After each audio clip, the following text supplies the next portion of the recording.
Carlson.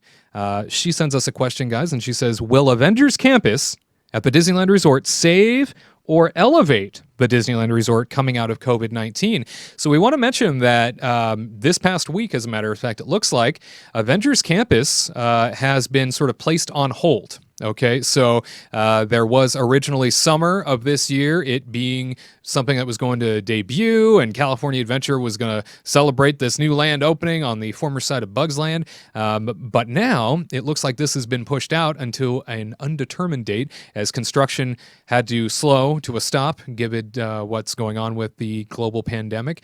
But do you guys think, and we'll start with you, Katrina, that Avengers Campus is going to elevate or potentially save the Disneyland Resort coming out of this pandemic? Because obviously they're going to be worried about crowds. They're going to be worried about people joining the resort into the near future. You think this is going to make a difference?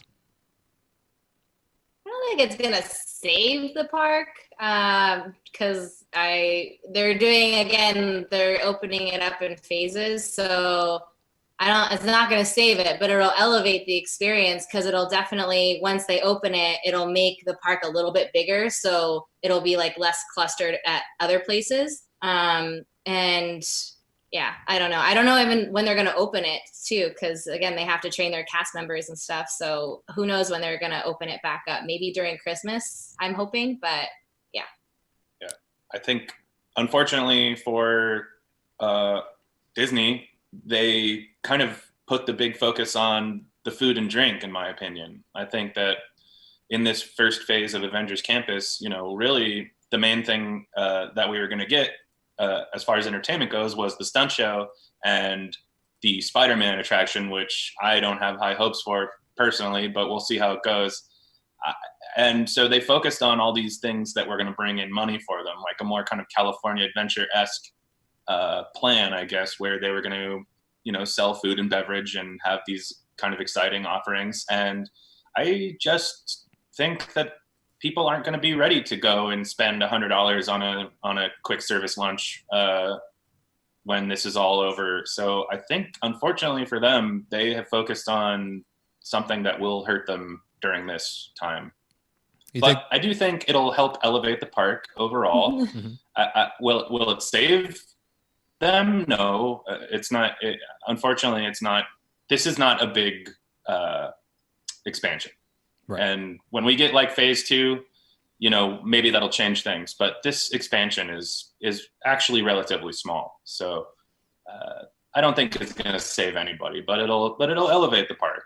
I mean, it's nice to have something to sort of have in your back pocket if you're Disney at this point, because naturally, this was drawing to completion here up until just a couple weeks ago when everything had to stop due to the stay-at-home orders. But knowing that now, when they come back, they are going to be able to finish things up, as they were already putting the finishing touches on so much in there. And so now it really is just a wait and see.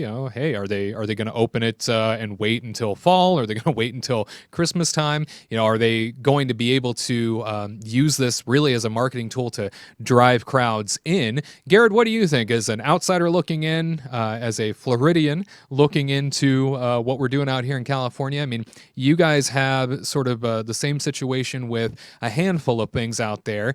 Guardians of the Galaxy at Epcot. You've got the Ratatouille attraction along with the France expansion at Epcot. There are a couple of things that Disney in Florida is sort of sitting on as well. Do you think that this is going to be something that elevates California Adventure, maybe saves Disneyland in the long run? Disneyland will save Disneyland on its own. Just saying Disneyland is open will save it, because people are like, Walt's Magic Kingdom is open again. That will save it itself. I think it will elevate it, like what Tyler and Katrina said. For me, I would be more stoked to go in there and meet the characters, because I read that Iron Man, that the Marvel Cinematic Universe and Avengers Campus are going to be two separate entities, where spoiler alert, in Endgame, Iron Man, he sacrifices himself for the greater good.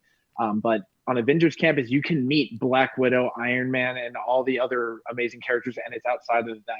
I personally would be rushing in, looking for Captain America and Iron Man, waiting for some great speech, and Captain America saying, whatever it takes. And you're just like, oh, yes. Or just hearing, I am Iron Man. Like, that would get me going. Like, I forget Spider-Man's ride. I want to go see Captain America and Iron Man getting shawarma. That's what I want. But it won't. If they were to say we are doing everything at once, including the e-ticket attraction, that might save it a little bit more. But it's going to elevate it. It will enhance it. But having World of Color back, having Soarin', and just Disneyland in general, that will save it itself. The name Disneyland itself is a superhero, and it can save itself. But Avengers Campus is just the cape on the end of it that helps make it look a little more flashy. Yeah, it's unfortunate that this land had to be built on top of something that already existed and wasn't in addition to, the rest of the park. It would have been nice to have had a little bit more space, but I understand what they're doing for the sake of making it a land that more people will want to go to. Obviously, Bugs Land was more geared towards the tiny tykes and something for the kiddos to really enjoy. It'll be really interesting to see how long Avengers Campus is sat on during this process and whether or not, hey, maybe, we don't know what the economy is going to look like. Tyler, to your point, when it comes down to spending a fortune on lunch or, spending a fortune on these things that we got used to spending a fortune on, will they even be able to do that moving forward? Will that be something that in the post-COVID-19 world, people will even be able to afford if they don't even have enough money to put food on the table? So we'll see what it comes down to, whether or not this moves forward and whether or not maybe, to your point, Garrett, maybe they will wait, until they have an e-ticket attraction attached to it to open it all up as one big grand spectacular. We'll see. A lot to consider there. Producer Kurt, your thoughts. Will this elevate things at California Adventure, Disneyland Resort? You think they're going to save it? I don't think they'll save it because, like Garrett was saying, just having the park open as a beacon of hope is I think, enough there. Mm-hmm. I just have so much reservations about the Avengers Campus, and I want it to be so great, and I just don't know if it's going to live up to those expectations. Yeah. So to bring it out of everything that's going on, I just don't. I'm really worried about that. I think I'm more excited about going on rides that are currently there than this potential new ride or anything like that. Wow. Yeah. Wow. Listen. And this is a Marvel fan too. I don't know. Like I've seen all of the ones. I just don't know. I just don't know if it's enough. Like I said, it'll be good to have it at least in Disney's back pocket, so that they can utilize something for the sake of marketing. Because I anticipate that a lot of whatever was on the front burner as to be coming to the resort as something that they were probably going to announce in terms of expansions or add-ons, that's probably all tabled. We probably won't be able to see a lot of that into the very near future. It'll probably all get kicked down the road due to budget cuts and restraints. So it's nice to at least have something at the ready. And on top of that, the Magic Happens Parade over at Disneyland, that only had like 2.5 weeks, maybe 3 weeks before the park got shut down to really be shown to guests. So that's something that you're welcome to take a look at the nighttime version of the parade over at the Kingdom Report on YouTube.